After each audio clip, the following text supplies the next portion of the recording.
신명기 15장 7절부터 11절 말씀입니다.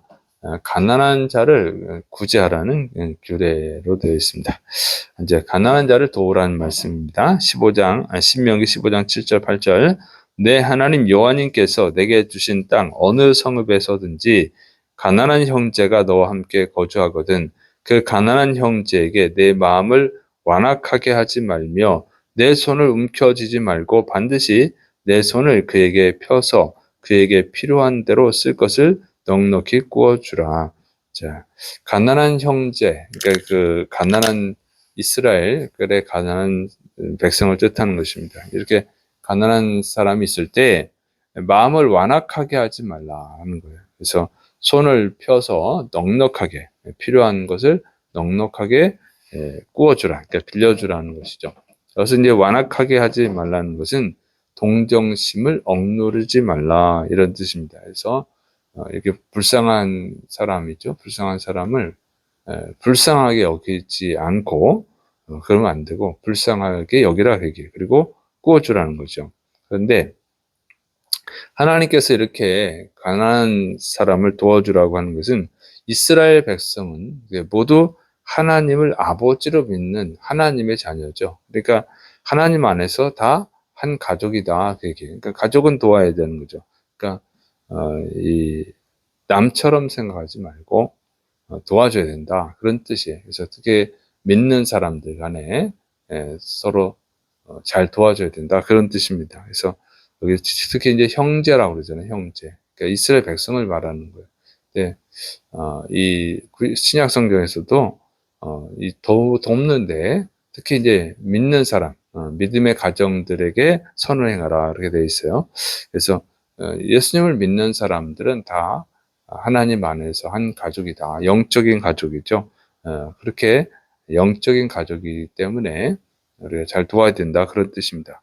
두 번째는 이제 면제년이 가까워도 도와주라는 것입니다. 신명기 15장 9절. 삼가 너는 마음에 악한 생각을 품지 말라. 곧 이르기를 일곱째 해 면제년이 가까이 왔다 하고 내 궁핍한 형제를 악한 눈으로 바라보며 아무것도 주지 아니하면 그가 너를 여호와님께 호소하리니 그것이 내게 죄가 되리라. 면제년이 가까웠다 그러죠. 7년째는 안식년이잖아요. 면제년이니까 면제년에는 그 독촉하지 말라고 그랬죠, 빚을. 그러니까 면제년에는 받을 수가 없단 말이에요. 예, 그래서 안 빌려줘야겠다. 이런 생각하는 것은 악한 생각이다. 악한 생각. 사탄에게서 나온 생각이라고 하는 것이죠.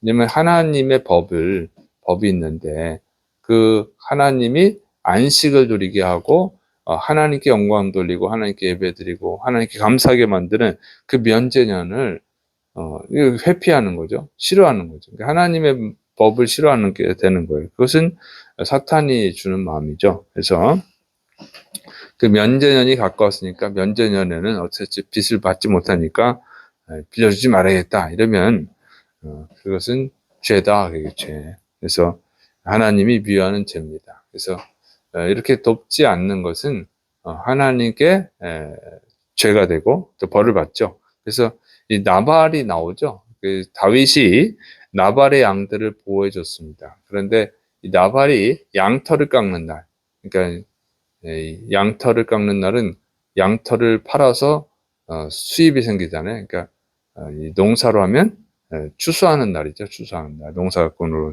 본다면. 그래서 이렇게 양털을 깎는 날은 이제 잔치를 하는 거예요. 큰 돈을 벌게 됐으니까. 그래서 잔치를 하는 날에 다윗이 이제 우리가 이제 양을 잘 돌봐줬으니까 먹을 것을 좀 달라고 부탁을 하죠. 다윗이 도망치던 시기입니다. 그때 이제 이 나발이 다윗을 모독하고 아무것도 주지 않습니다. 그런데 하나님이 이 나발을 죽이셨죠. 그런 말씀이 있습니다. 그런데 이것이 이제 가난한 자를 무조건 도와줘라, 무조건 빌려주라 그런 말씀은 아니에요. 성경은 또 일하는 것을 싫어하는 자를 아주 좋아하지 않습니다. 그래서 잠언 6장 6절에 게으른 자여 개미에게 가서 그가 하는 것을 보고 지혜를 얻으라 이렇게 말씀하셨어요. 그래서 게으르면 가난해지는 게 당연한 것이죠. 그리고 데살로니가 후서 3장 10절에 우리가 너희와 함께 있을 때에도 너에게 명하기를 누구든지 일하기 싫어하거든 먹지도 말게 하라 하였더니.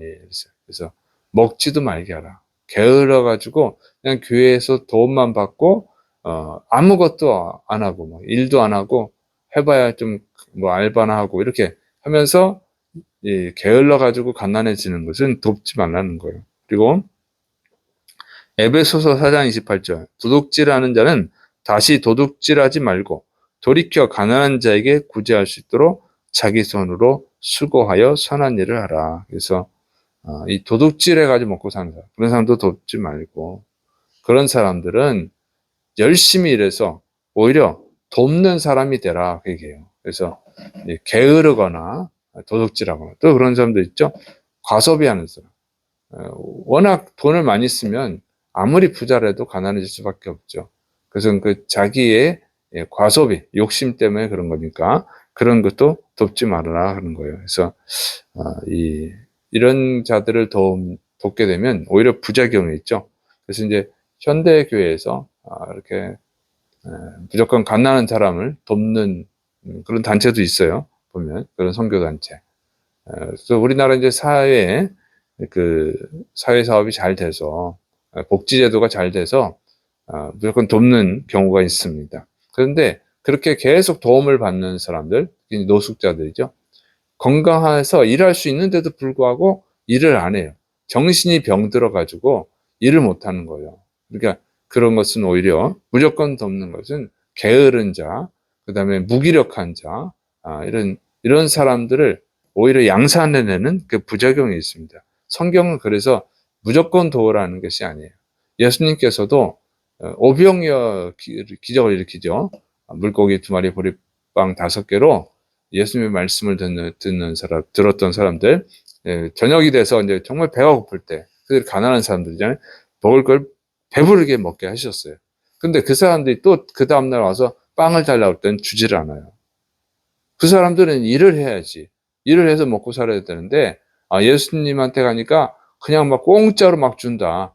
그냥 예수님만 따라다니면 공짜로 먹겠구나 하고, 일도 안 하고. 예수님의 말씀을 들으러 온 게 아니라 빵을 얻어 먹으러 온 거예요. 그때 주님이 주시지 않죠. 이게 성경의 가르침입니다. 그래서 정말 일할 수 없어서 가난한 사람들, 정말 어쩔 수 없는 상황인 사람들이 있잖아요. 그런 사람, 일시적으로 정말 어려운 상황에 처한 경우들이 있단 말이에요. 그럴 경우에는 이제 도와주는데, 빌려주고 그러는데, 그렇지 않을 경우는 이제 돕지 않는 거죠. 왜냐하면 하나님의 뜻이 게으르고 나태하고 과소비하고 이런 사람을 무책임한 이런 사람을 만들어내는 것이 하나님의 목적이 아닙니다. 정말 어쩔 수 없는 그 가난에 처한 사람을 구제하는 것, 그것이 하나님의 뜻이죠.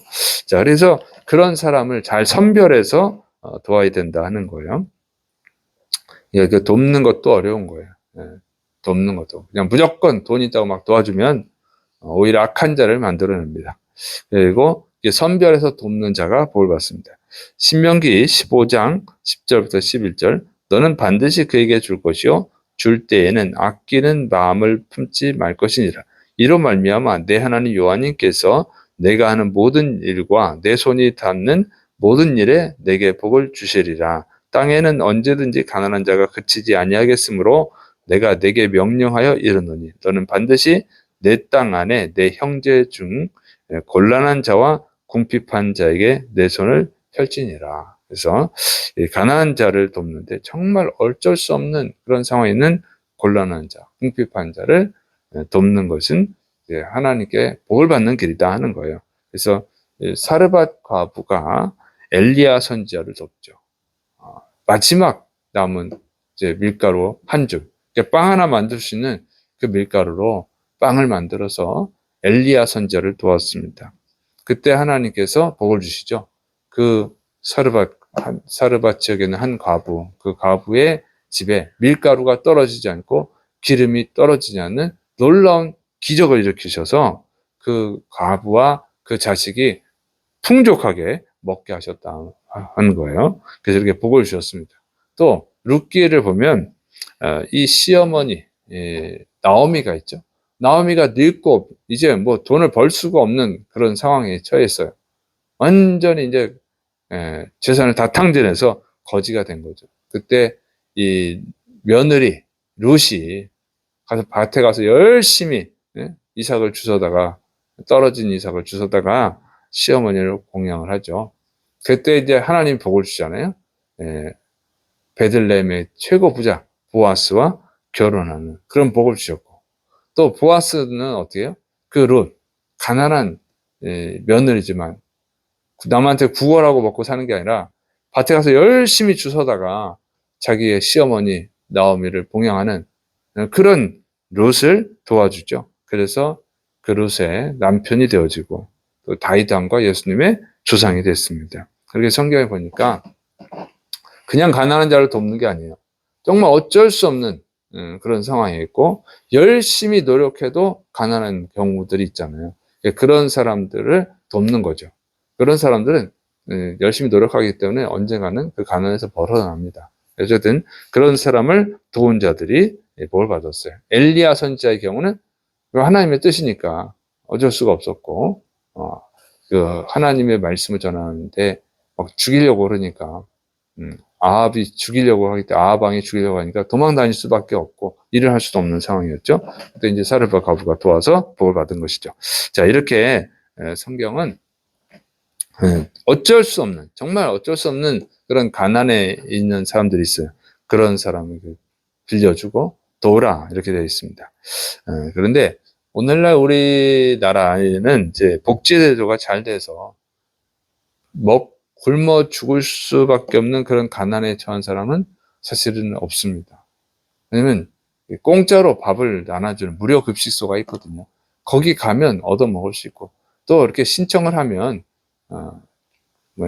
다 갖다 줘요. 복지관에서. 반찬까지 막 배달해 주죠. 쌀도 배달해 주고 반찬도 배달해 주고 다 해줍니다. 그래서 우리나라에서 실제적으로 정말 가난해서 굶어 죽을 사람은 없습니다. 자기가 신청을 안 하거나 뭐 어떤 여러 가지 이유로 그러게 되는데 참 그런 게 축복이기도 하지만 또 그렇기 때문에 일을 안 해요. 일을 안 해도 먹고 사니까. 그래서 이렇게 정신적으로 병든 자들을 양산하는 부작용이 있습니다. 그래서 그런 우리 기독교는 그래서 그냥 무조건 도와주는 게 아니라 성경의 말씀대로 그 사람이 일할 수 있는 사람을 만들고 그 사람이 도움을 받는 자가 아니라 도와주는 사람으로 이게 변화되고 그렇게 가르쳐야 되는 거죠. 그래서 기독교 정신을 가지고 가르쳐주면 잘 될 줄로 믿습니다. 그래서 사실은 이렇게 육적으로 이렇게 굶어 죽을 사람은 별로 없고 영적으로 병든 자들이 많아요. 그래서 그 사람들의 정신을 고치면 그 사람들이 오히려 남을 돕는 사람이 될 수 있죠. 그래서 우리가 예수님을 믿으라고 잘 전도하고 또 하나님의 말씀으로 잘 가르쳐야 될 줄을 믿으시 바랍니다.